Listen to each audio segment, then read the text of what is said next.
Louis X, roi adultère ou sacrifié par les dieux. Le début sanglant de la chute des Capétiens. Le 5 juin 1316, dans le château de Vincennes, un homme de 26 ans agonise dans des souffrances atroces. Louis X, le Hutin, roi de France depuis seulement 8 mois, vient de boire du vin glacé après une partie de jeu de paume qu'il avait mis en nage. Une erreur qui va lui coûter la vie, ou du moins, c'est la version officielle. Car, autour de cette mort brutale plane un mystère qui n'a jamais été élucidé. Ce roi fut-il vraiment victime de sa propre imprudence, ou quelqu'un voulait-il sa mort? Pour comprendre cette énigme, il faut remonter au début de ce règne maudit. Louis X, né le 4 octobre 1289 à Paris, est le fils aîné de Philippe IV le Bel et de la reine Jeanne Hire de Navarre. Dès sa naissance, il est destiné au trône de France, mais aussi à hériter du royaume de Navarre par sa mère. Un double héritage qui devrait lui assurer un règne glorieux. Pourtant, son surnom, le Hutin, annonce déjà les troubles à venir. Avant même de devenir roi, Louis X est éclaboussé par l'un des plus grands scandales de l'histoire de France. En 1314, un an avant son avènement, éclate l'affaire de la tour de Nesle. Les princesses Marguerite et Blanche sont accusées d'avoir bu, mangé et entretenu l'adultère avec respectivement Philippe et Gauthier d'Aunay à la tour de Nesle depuis plusieurs années. Marguerite de Bourgogne n'est autre que l'épouse de Louis X. Cette révélation fait l'effet d'une bombe à la cour. Isabelle de France, sœur de Louis X et reine d'Angleterre, a découvert que 2 jeunes chevaliers portaient à leur ceinture des aumônières qu'elle avait offertes à ses belles-sœurs. Le roi Philippe le Bel entre dans une colère terrible. Comment ces belles filles osent-elles bafouer l'honneur de la couronne? L'enquête révèle une vérité accablante. Après torture, les frères Gauthier et Philippe d'Aunay avouent.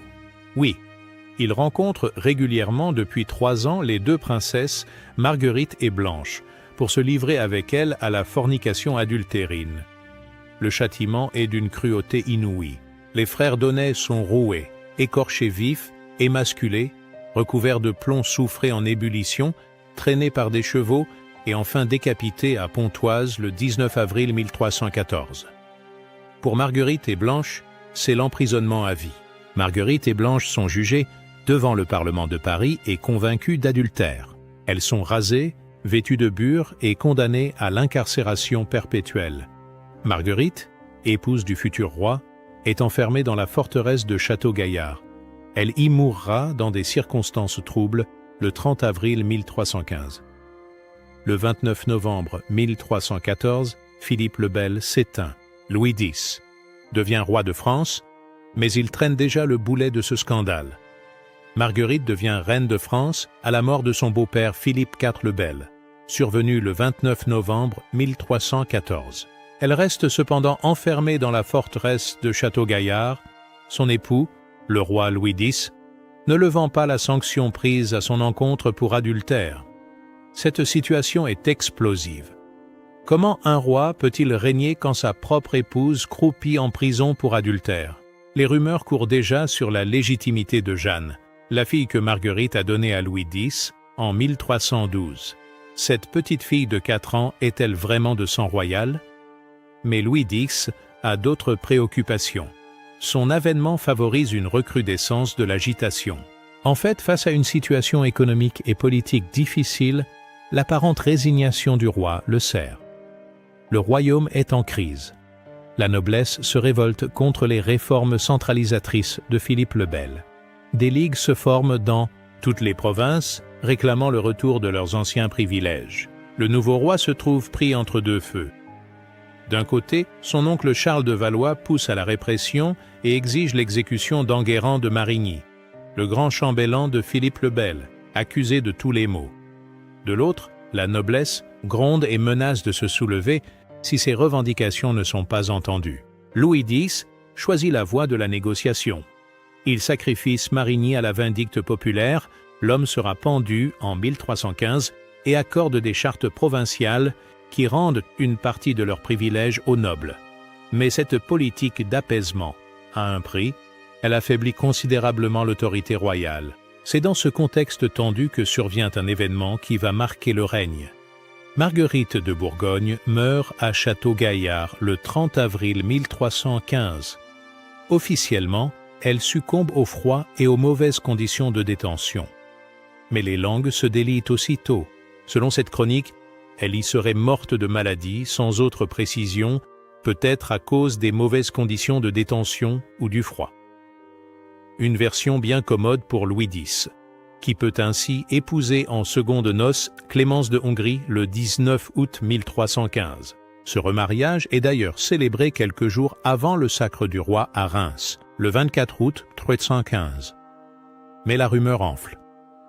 D'autres sources rapportent qu'elle serait morte étranglée sur ordre de Louis X, qui souhaitait s'en débarrasser au plus vite pour convoler avec Clémence de Hongrie. Cette hypothèse n'est pas si farfelue. En effet, l'adultère n'était pas considéré par l'Église comme un motif suffisant d'annulation de mariage. La mort de Marguerite arrange donc bien les affaires du roi. Louis X devient-il un meurtrier? Impossible de le prouver formellement, mais les soupçons planent, d'autant que le roi semble pressé de tourner la page. Son mariage avec Clémence de Hongrie, nièce de son oncle Charles de Valois, resserre les liens avec la puissante maison d'Anjou-Hongrie. Un calcul politique évident.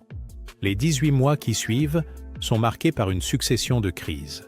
Durant son court règne, Louis X dut faire face à de nombreux défis, notamment des rébellions nobles et des problèmes financiers. Le royaume traverse une grave crise économique.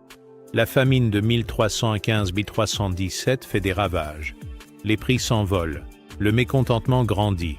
Louis X tente de redresser la situation par une série de réformes audacieuses. Louis X est connu pour avoir initié plusieurs réformes importantes. Il mit fin à la servitude en France avec l'ordonnance de 1315, proclamant que « le sol de France affranchit l'esclave qui le touche », une mesure révolutionnaire qui lui vaut l'hostilité d'une partie de la noblesse attachée au système seigneurial. Mais le roi a besoin d'argent. En cherchant à augmenter ses revenus, Louis X décréta la libération des serfs contre paiement. Les serfs peuvent racheter leur liberté moyennant finance, ce qui rend flou les caisses royales. Cependant, cette politique déplaît aux seigneurs, qui y voient une atteinte à leurs droits traditionnels. Parallèlement, Louis X réadmet les Juifs dans le royaume, moyennant le paiement de lourdes taxes. Une décision pragmatique mais controversée qui alimente encore les tensions. Le roi semble naviguer à vue, multipliant les expédients pour faire face aux difficultés. C'est dans ce climat délétère que se produit le drame final. En ce début de juin 1316, Louis X séjourne au château de Vincennes. Il fait chaud et le roi s'adonne à son sport favori, le jeu de paume. Cet ancêtre du tennis moderne est très prisé de la noblesse, mais elle peut s'avérer dangereuse par forte chaleur. Au début du mois de juin 1316, Louis X boit du vin glacé, alors qu'il s'est échauffé lors d'une partie de jeu de paume à Vincennes et est peu après pris d'un malaise. Le contraste thermique provoque un choc brutal. Le roi est pris de fièvre, puis de convulsions. En quelques heures, son état se dégrade rapidement. Louis meurt le 5 juin 1316, d'une pleurésie ou d'une pneumonie, bien que des rumeurs d'empoisonnement aient circulé. Cette mort brutale surprend tout le monde. Louis X n'a que 26 ans et jouissait d'une bonne santé. Comment un simple rafraîchissement peut-il tuer un homme dans la force de l'âge? Les soupçons naissent immédiatement. Quelques historiens disent qu'il fut empoisonné. Le plus grand nombre rapporte que s'étant trop échauffé à jouer à la paume, il entra dans une grotte dont la fraîcheur le saisit et lui causa une fièvre qui le conduisit au tombeau. Deux versions s'affrontent, l'accident tragique ou l'assassinat prémédité. Si crime il y a eu, les suspects ne manquent pas. Le premier à désigner est Charles de Valois, l'oncle du roi. Cet homme ambitieux a toujours rêvé de dominer le pouvoir. Avec Louis X, il a trouvé un neveu malléable qui l'influence facilement. Mais peut-être le roi commence-t-il à lui échapper? Charles de Valois a des raisons de s'inquiéter. Louis X montre des signes d'indépendance croissante. Il a refusé de poursuivre la politique répressive contre les nobles et préfère négocier. Cette mollesse déplaît à un homme habitué à la poigne de fer de Philippe le Bel. Autre suspect possible, Philippe de Poitiers, frère de Louis X et futur Philippe V. Cet homme intelligent et calculateur convoite le trône depuis longtemps. Il a épousé Jeanne de Bourgogne, fille de Mao d'Artois, et dispose ainsi d'appuis puissants. La mort de Louis X lui ouvre la voie du pouvoir. Mais Philippe a un problème. La reine Clémence est enceinte. Si elle accouche d'un garçon, ses ambitions seront anéanties. Il lui faut donc jouer serré et attendre. En attendant, il prend la régence du royaume, position idéale pour préparer l'avenir. Mao d'Artois elle-même constitue un suspect de choix. Cette femme redoutable a des comptes à régler avec la lignée de Philippe le Bel. Son comté d'Artois lui est disputé par son neveu Robert d'Artois, qui bénéficie du soutien de la couronne. La mort de Louis X pourrait changer la donne en sa faveur. Mais il existe une autre explication, plus troublante encore. L'ignoble Philippe dit « Le Bel a subi la malédiction du dernier des Templiers. Jacques de Molay, il est mort 6 mois après l'avoir fait brûler, et ses fils n'ont pas eu de descendance mâle. Cette théorie de la malédiction hante les contemporains. Jacques de Molay, le grand maître des Templiers, a été brûlé vif le 18 mars 1314 sur l'île aux Juifs, à Paris. Avant de mourir, il aurait maudit Philippe le Bel et sa descendance jusqu'à la 13e génération. Le roi meurt effectivement, 8 mois plus tard, et ses 3 fils disparaîtront sans héritier mâle. Cette coïncidence frappe les esprits de l'époque. Comment expliquer qu'une lignée si puissante s'éteigne en l'espace de 14 ans? La malédiction semble se réaliser sous les yeux de tous. Louis X n'est-il pas la première victime de cette vengeance d'outre-tombe? Les contemporains y croient dur comme fer. Dans une société profondément religieuse, l'idée qu'un crime aussi énorme que la destruction des Templiers appelle une punition divine paraît évidente. La mort brutale de Louis X s'inscrit dans cette logique implacable. Mais l'histoire ne s'arrête pas là. Enceinte, la reine Clémence donne naissance, le 15 novembre 1316, à un fils, Jean Ier le Posthume. Un garçon, l'héritier tant attendu vient enfin de naître. Philippe de Poitiers voit ses ambitions contrariées. Il doit se contenter de la régence et attendre la majorité de son neveu. Mais le destin en décide autrement. Ce nourrisson, proclamé roi de France et de Navarre sous le nom de Jean Ier, meurt 5 jours après sa naissance, sort qui fait de lui le seul roi de France à avoir régné de sa naissance à sa mort. Une mort si opportune qu'elle relance tous les soupçons. Diverses légendes circulent à propos de cet enfant royal. Tout d'abord, la rumeur veut que son oncle Philippe V, ou la belle-mère de ce dernier, Mao d'Artois, l'ait fait tuer, en l'étouffant ou en lui piquant la tête avec une épingle. Les accusations fusent immédiatement. Mao d'Artois est particulièrement visée. Mao d'Artois, cousine de Philippe IV le Bel, obtient le privilège de tenir le petit roi lors de sa présentation le 19 novembre. La nuit suivante, l'enfant est au plus mal et décède. Cette coïncidence trouble. Pourquoi l'enfant meurt-il justement après avoir été présenté par celle qui a tout intérêt à sa disparition? Les indices s'accumulent pour suggérer un vaste complot familial. Philippe de Poitiers et Mao d'Artois ont tous les deux intérêt à la disparition de Jean Ier. Le premier pour accéder au trône, la seconde pour faire de sa fille Jeanne la reine de France et assurer la défense de son comté d'Artois. En effet, Philippe de Poitiers a épousé Jeanne de Bourgogne, fille de Mao. Par conséquent, si le frère de Louis X monte sur le trône, Jeanne devient reine de France. L'alliance entre le frère du roi défunt et la comtesse d'Artois prend alors tout son sens. Mais comment prouver un tel crime?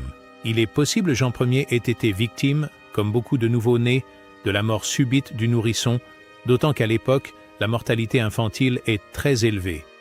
L'argument de la mort naturelle reste plausible.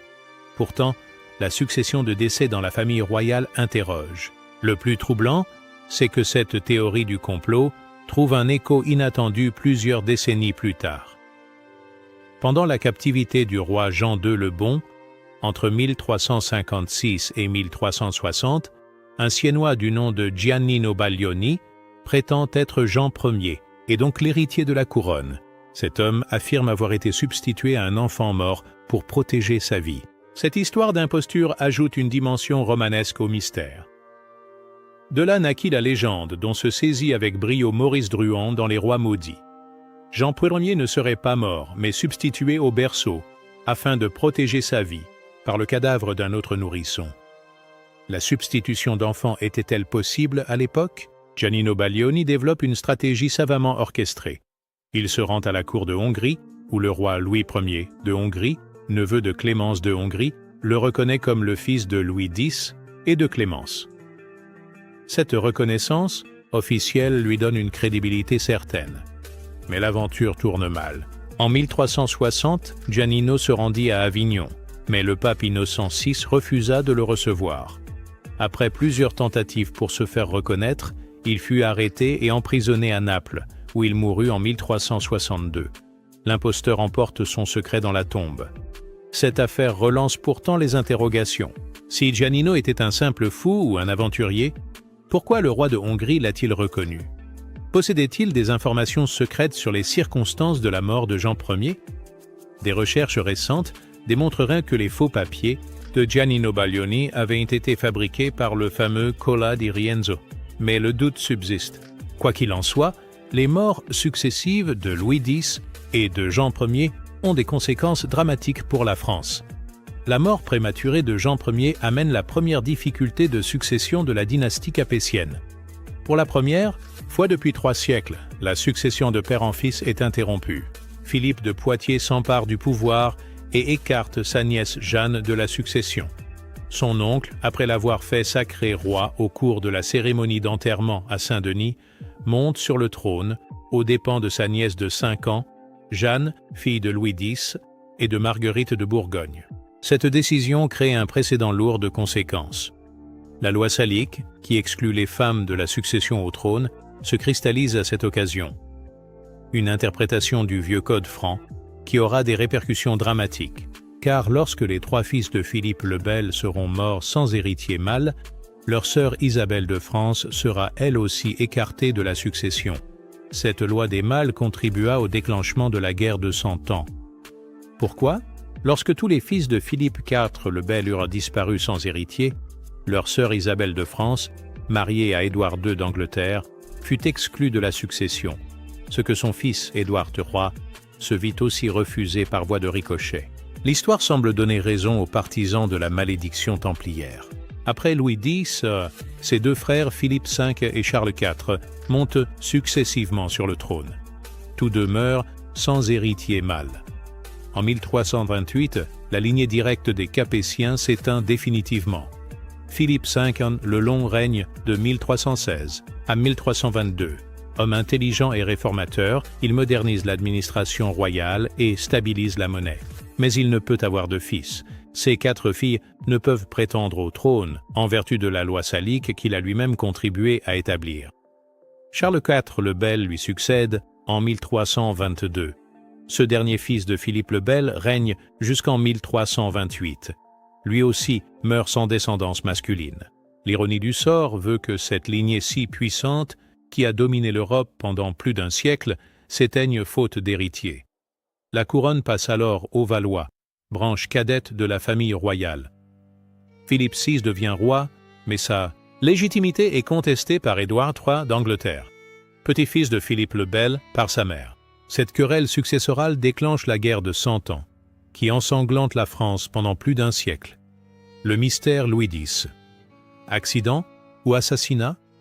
Revenons à notre énigme initiale. Louis X a-t-il été empoisonné ou est-il mort accidentellement? Les preuves manquent pour trancher définitivement, mais plusieurs éléments troublent. D'abord, la rapidité de sa mort. Un homme de 26 ans en bonne santé qui succombe en quelques heures à un simple choc thermique, c'est pour le moins surprenant. Certes, la médecine de l'époque ne comprend pas les dangers du contraste chaud-froid, mais des milliers de personnes subissent ce type de choc sans en mourir. Ensuite, les intérêts en jeu. La disparition de Louis X arrange bien des ambitions. Son frère Philippe peut enfin espérer régner. Mahaut d'Artois voit se profiler la possibilité de faire de sa fille une reine de France. Charles de Valois peut espérer reprendre le contrôle d'un pouvoir qui lui échappait. Enfin, les méthodes de l'époque. L'empoisonnement est l'arme favorite des cours médiévales. Discret, efficace, difficile à prouver, il permet d'éliminer un gêneur sans laisser de traces. Les symptômes décrits, fièvre brutale, convulsions, mort rapide, sont compatibles avec un empoisonnement. Les poisons de l'époque. Quels poisons auraient pu être utilisés?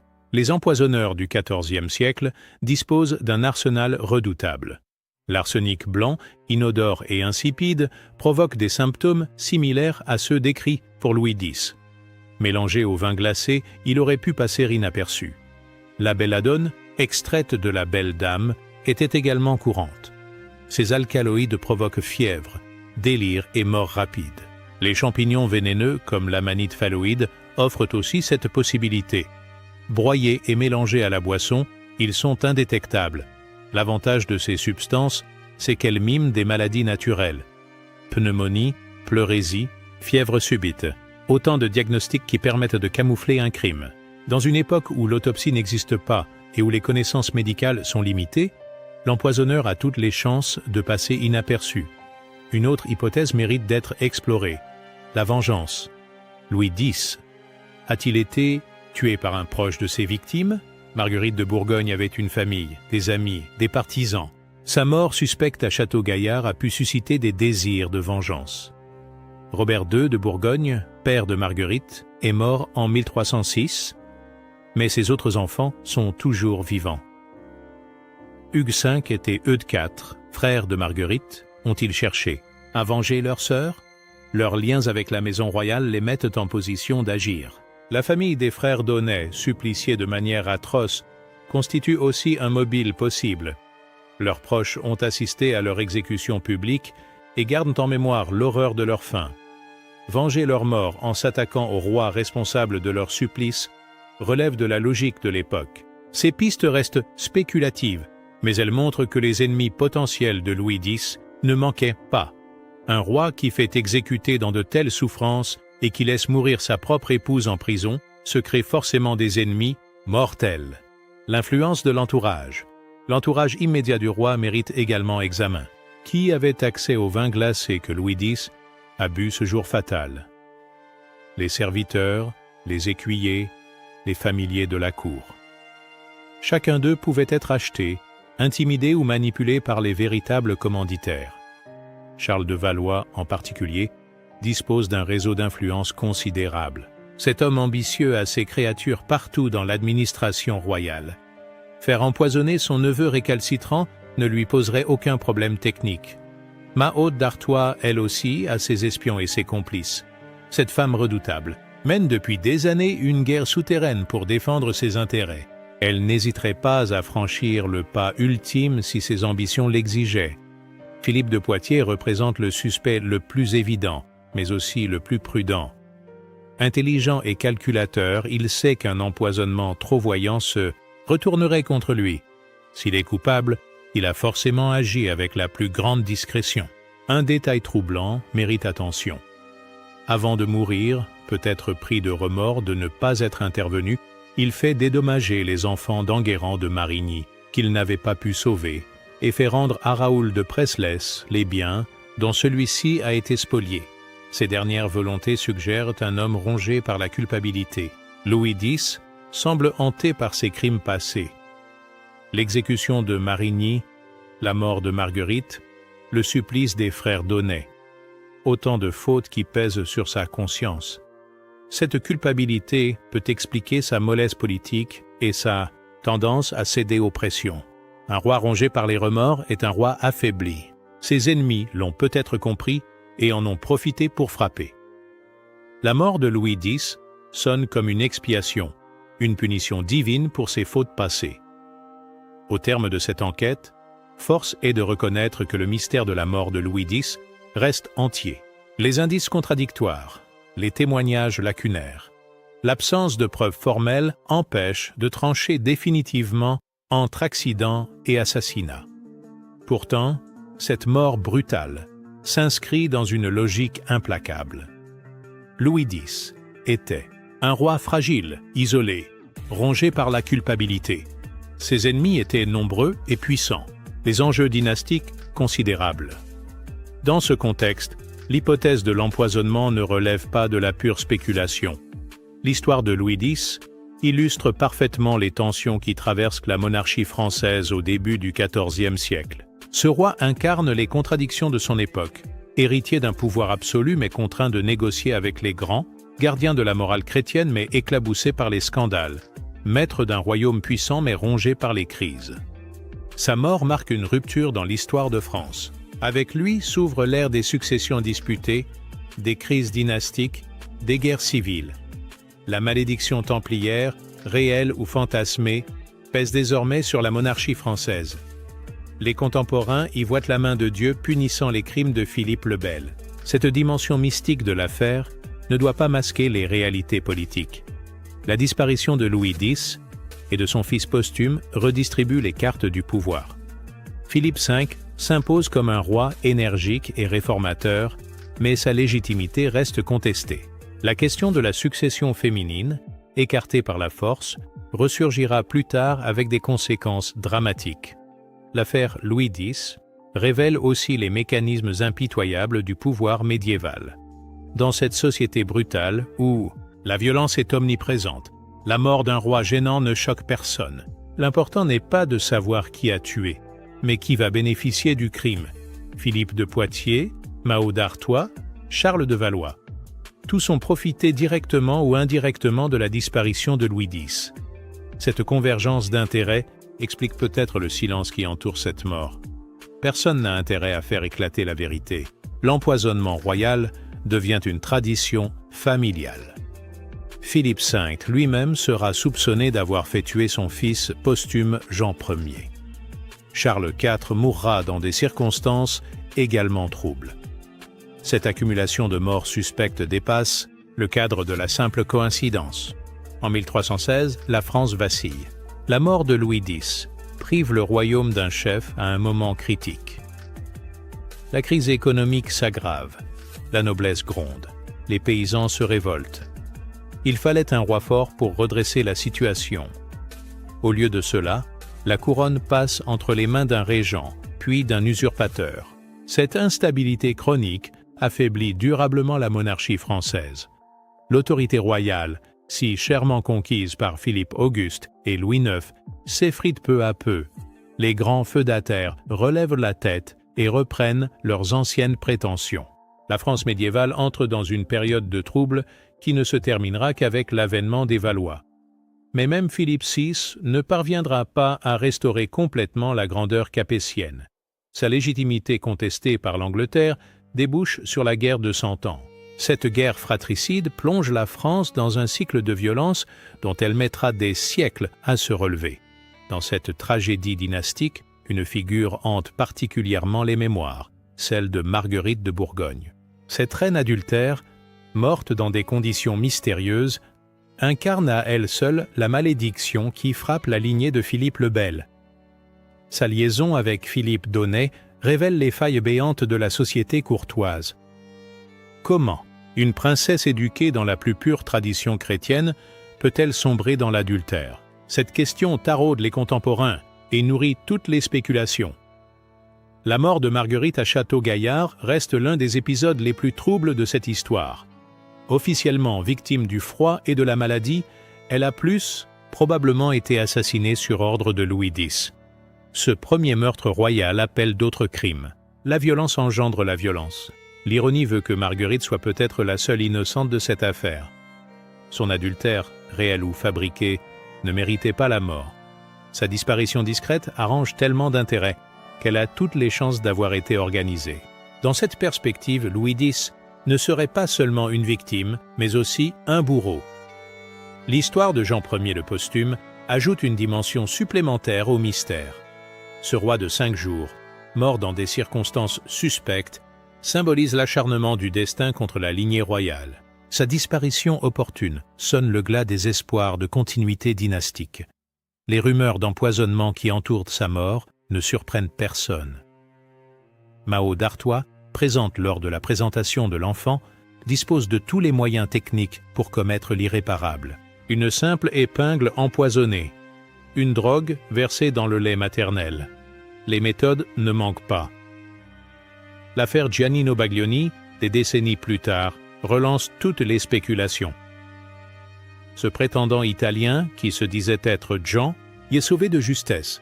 Possédait-il des informations secrètes? Sa reconnaissance par le roi de Hongrie intrigue. Pourquoi un souverain chrétien cautionnerait-il une imposture manifeste? Cette histoire de substitution d'enfants, si elle s'avérait vraie, transformerait complètement la perspective historique. Jean Prier aurait survécu, grandi en Italie, puis tenté de récupérer son trône.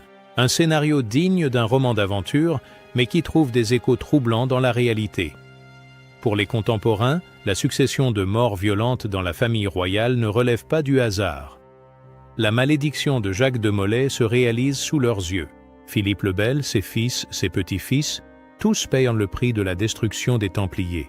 Cette vision providentialiste de l'histoire console les victimes de l'arbitraire royal. Les humiliés, les spoliés, les persécutés y trouvent une forme de réparation. Dieu lui-même se charge de punir les tyrans et de venger les innocents. La mort de Louis X s'inscrit dans cette logique de rétribution divine. Peu importe alors de savoir qui a versé le poison ou planté le poignard. L'essentiel est que justice soit rendue. Les bourreaux d'hier deviennent les victimes d'aujourd'hui. L'ordre moral se rétablit par la violence, seul langage que comprennent les puissants. Cette interprétation mystique n'exclut pas les explications rationnelles. Un crime peut très bien être l'instrument de la providence. Les empoisonneurs de Louis X, s'ils existent, ne sont que les bras armés de la justice divine. Leur culpabilité n'en est pas amoindrie, mais elle prend une dimension cosmique. Au-delà des considérations dynastiques, l'affaire Louis X pose des questions universelles sur la nature du pouvoir. Comment un homme peut-il accéder au sommet de la hiérarchie sociale et perdre si rapidement la maîtrise de son destin? Cette contradiction traverse toute l'histoire de la monarchie. Louis X incarne le roi faible, celui qui subit les événements plus qu'il ne les contrôle. Héritier d'un pouvoir absolu, il se révèle incapable de l'exercer pleinement. Ses hésitations, ses compromis, ses remords le rendent vulnérable. Dans un monde où seule la force fait loi, la faiblesse se paie cash. Cette leçon dépasse le cadre de l'histoire médiévale. Tous les régimes politiques connaissent ces moments de flottement où l'autorité vacille. Le successeur de Philippe le Bel se trouve confronté à des défis qu'il ne peut relever. Son échec ouvre la voie à tous les aventuriers. L'empoisonnement royal, s'il a eu lieu, révèle aussi les limites de la protection rapprochée. Même entouré de gardes et de serviteurs dévoués, un roi reste mortel. Il suffit d'une complicité, d'une négligence, d'un moment d'inattention pour que l'irréparable se produise. Le pouvoir absolu n'immunise contre rien. Si Louis X a effectivement été empoisonné, le secret a été remarquablement bien gardé. Aucun document d'époque ne l'accuse formellement. Aucun témoin ne s'est manifesté. Aucun complice n'a parlé sous la torture. Cette discrétion absolue suggère une organisation de très haut niveau. Seuls des personnages disposant d'un pouvoir considérable pouvaient orchestrer un tel crime et en effacer toutes les traces. Philippe de Poitiers, futur Philippe V, avait tous les moyens nécessaires. Son accession immédiate à la régence lui permettait de contrôler l'enquête et d'éliminer les témoins gênants. Mahaut d'Artois, de son côté, disposait d'un réseau d'influence tentaculaire. Cette femme politique accomplie savait manipuler les hommes et les événements. Faire disparaître les preuves d'un empoisonnement entrait dans ses compétences. L'omerta qui entoure cette affaire révèle la solidarité objective des grands féodaux face au pouvoir royal. Peu importe qui a tué Louis X, l'essentiel était que le système se perpétue. La monarchie doit continuer, même si elle change de titulaire. Cette logique institutionnelle prime sur la justice individuelle. 7 siècles après les faits, certaines zones d'ombre subsistent. Où sont passés les documents contemporains qui auraient même pu éclairer cette affaire? Pourquoi les chroniqueurs de l'époque restent-ils si discrets sur les circonstances de la mort? Ces silences sont-ils naturels ou organisés? La disparition systématique des pièces compromettantes suggère une volonté délibérée d'effacer les traces. Les archives royales ont été épurées, les témoins ont été réduits au silence, les preuves ont été détruites. Cette opération de grande envergure dépasse les capacités d'un comploteur isolé. Elle implique la complicité active de l'appareil d'État. Seuls les plus hauts responsables de l'administration royale pouvaient mener à bien une telle entreprise. Cette constatation renforce l'hypothèse d'un crime d'État, organisé au sommet de la hiérarchie. L'histoire officielle, telle qu'elle s'est cristallisée au fil des siècles, privilégie la thèse de l'accident. Louis X serait mort bêtement, victime de sa propre imprudence. Cette version rassurante évite de poser des questions embarrassantes sur la légitimité de ses successeurs. Mais l'ombre de ce crime possible plane sur toute la suite de l'histoire de France. Philippe V, Charles IV puis Philippe VI portent le poids de ce soupçon. Leur légitimité reste fragile, contestée, menacée. La guerre de 100 ans puise une partie de ses racines dans cette crise de succession mal résolue. Édouard III d'Angleterre, en revendiquant la couronne de France, ne fait que prolonger les conséquences de la mort mystérieuse de Louis X. Si le roi avait vécu, si son fils posthume avait survécu, l'histoire européenne aurait pris un cours différent. Cette guerre terrible, qui ensanglante la France pendant plus d'un siècle, découle peut-être d'un simple crime de palais. L'ironie de l'histoire veut que les véritables coupables, s'ils existent, n'aient pas profité de leur forfait. Philippe V meurt sans héritier mâle en 1322, Charles IV subit le même sort en 1328. Mao d'Artois perd finalement son comté au profit de Robert d'Artois en 1329. La malédiction templière frappe aveuglément bourreaux et complices. Au terme de cette longue enquête, une question demeure. Faut-il plaindre Louis X ou le condamner? Ce roi faible et indécis a peut-être payé de sa vie les crimes de sa famille. Mais il a aussi sa part de responsabilité dans les tragédies qui ont marqué son règne. L'exécution atroce des frères d'Aunay, la mort suspecte de Marguerite, de Bourgogne, le sacrifice d'Enguerrand de Marigny, autant de forfaits qui pèsent sur sa conscience. Louis X n'était pas un roi innocent. Ses hésitations et ses compromis ne rachètent pas ses fautes. Dans cette perspective, sa mort brutale ressemble à une expiation. La justice divine, ou humaine, a peut-être simplement rattrapé ses crimes. L'empoisonneur hypothétique ne serait alors qu'un instrument de la Providence chargé de rétablir l'équilibre moral. Cette vision manichéenne de l'histoire satisfait le besoin de sens des contemporains. Elle transforme une succession d'accidents tragiques en un grand dessein providentiel. La réalité est probablement plus prosaïque. Louis X est mort parce qu'il gênait de puissants intérêts. Point final. Roi adultère ou sacrifié par les dieux? Cette alternative résume parfaitement l'ambiguïté du personnage. Louis X cumule les faiblesses morales et les malheurs politiques. Son destin tragique illustre les contradictions d'une époque charnière, coincée entre les certitudes du passé et les incertitudes de l'avenir. La mort de Louis X, le hutin restera probablement à jamais énigmatique. Trop d'intérêts convergents, trop de suspects plausibles, trop de preuves disparues. Cette histoire exemplifie parfaitement les mystères du pouvoir médiéval, où la violence se cache derrière les apparences de la légalité. 7 siècles après, le secret est bien gardé. Les morts ont emporté la vérité dans leur tombe, laissant aux historiens le soin de débattre éternellement de culpabilités impossibles à prouver. Mais peut-être cette incertitude constitue-t-elle la véritable leçon de l'affaire.